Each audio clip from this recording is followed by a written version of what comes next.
akalnya para suami dan ilmu, pengetahuan, pengalaman suami aksar, lebih banyak dan lebih besar.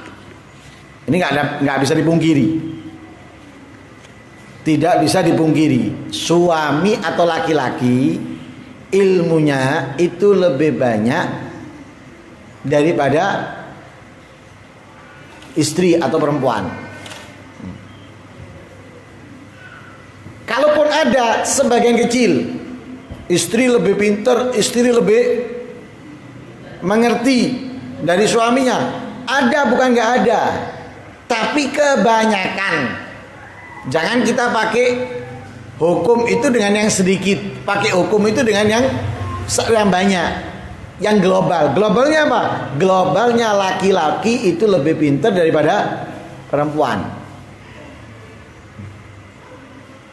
Kalau misalnya sama-sama mondok, sama-sama belajar, bisa diuji mana yang lebih pintar. Kelihatan laki-laki lebih pintar daripada perempuan. Kemudian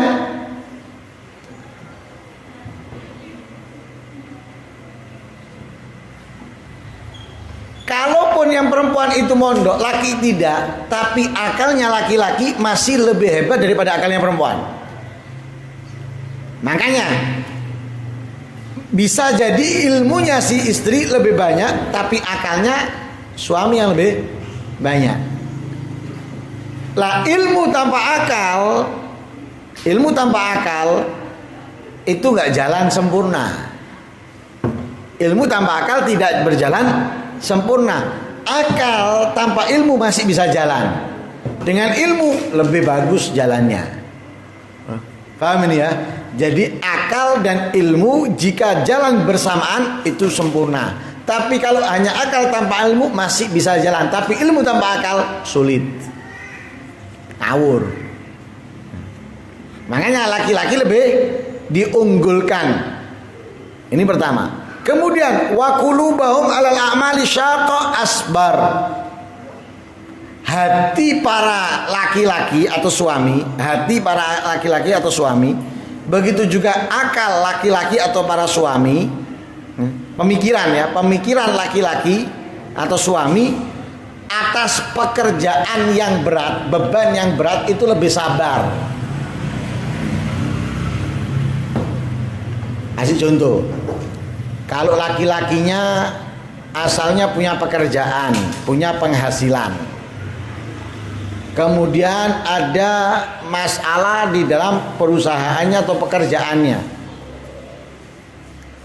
sehingga mungkin perusahaannya bangkrut,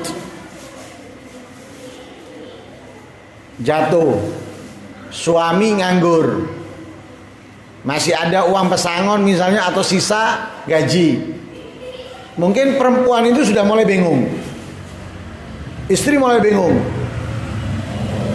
Apakah suami gak bingung? Bingung, lebih bingung daripada suami istri, lebih bingung daripada istri. Tapi lihat tegannya suami daripada istri, beda. Suami nampak seperti tidak memiliki masalah, tapi istrinya sudah, yang tadinya pendiam mulai buka mulut.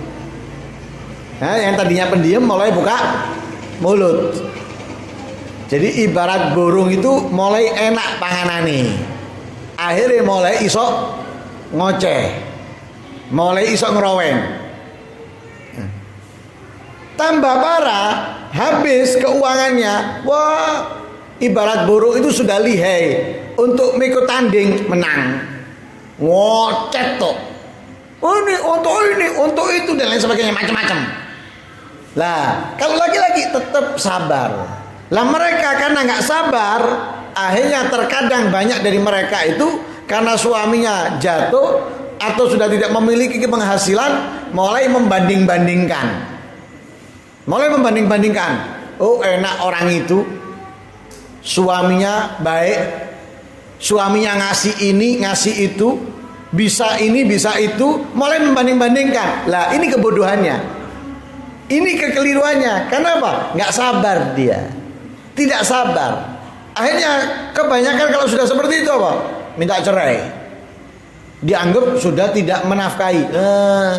Pernikahannya bukan karena Allah, karena duit. Pernikahannya bukan karena menjalankan perintah. Pernikahannya ingin hidup enak. Lah ini keliru. Makanya laki-laki itu cara berpikirnya, hatinya lebih kuat bersabar atas beban berat. Atas beban berat.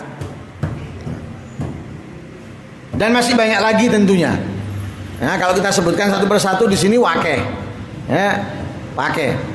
Nah. Kemudian yang kedua disebutkan di sini tadi itu yang pertama. Tapi yang pertama itu masih banyak yang nggak saya sebutkan. Yang kedua, pemberian mahar dan nafkah dan semisalnya. Ini disebutkan oleh Imam Ibnu Hajar di dalam kitabnya Az-Zawajir. Kelebihan, keunggulan suami atas istri. Lalu Allah berfirman di situ. Ini panjang kalau kita lanjutkan. Intinya di situ, kenapa suami memiliki keunggulan sehingga dia dijadikan pemimpin, pengatur oleh Allah? Karena yang layak menjadi pemimpin adalah orang yang bisa mengatur dan yang pandai untuk berpikir dan siap menghadapi badai yang besar agar yang dipimpin tadi itu tidak bingung. Misalnya contoh, kalau yang memimpin tadi itu bingungan, akhirnya yang dipimpin khawatir. Kalau yang dipimpin khawatir, berontak, kacau. Kalau itu negara, wah buyar, tukaran. Tapi kalau yang memimpin tadi itu terlihat tenang, walaupun dia itu kebingungan, walaupun dia itu sendiri kacau, tapi dia sok tegar, sok kuat. Yang dipimpin tadi itu nggak terlalu khawatir, tidak terlalu takut, sehingga mereka ada ketenangan. Makanya itulah diperintahkan oleh Allah, ar-rijalu qawwamuna 'alan nisa. Nah, jadi kewajiban istri adalah patuh kepada pemimpin, yaitu suami, dan tidak menuntut atas kekurangan suami, karena pastinya dia akan menyempurnakan. Tapi namanya menyempurnakan itu tidak bisa secepat membolak-balikkan tangan, butuh proses, butuh waktu. Lihat negara ini, presiden itu kalau mau merubah nggak langsung berubah, Power Rangers itu berubah langsung berubah, tapi butuh waktu. Dia harus mengatur ini, harus mengatur itu, menjalankan ini, menjalankan itu. Baru, karena apa? Yang dikerjakan bukan satu. Yang dikerjakan bukan hanya memberikan nafkah, tapi yang dikerjakan itu juga memerhatikan akhlaknya anaknya, akhlaknya istrinya, ibadahnya anaknya, ibadah istrinya. Yang dikerjakan banyak, bukan satu. Sehingga yang dipimpin ini harus mengerti, harus paham. Harus mengerti dan harus paham. Karena itu mudah-mudahan kita bisa menjalankan kewajiban kita. Kewajiban kita kepada Allah dan kewajiban kita kepada hamba-hambanya Allah Subhanahu wa ta'ala, sehingga menjadikan kita orang-orang yang mendapatkan pahala dan keistimewaan dari Allah Subhanahu wa ta'ala, dan mendapatkan rahmat dan taufik dari Allah. Amin Allahumma amin. Wa sallallahu alaihi wasallam Muhammadin nabiyil ummi wa alihi wasallam. Walhamdulillahi rabbil alamin.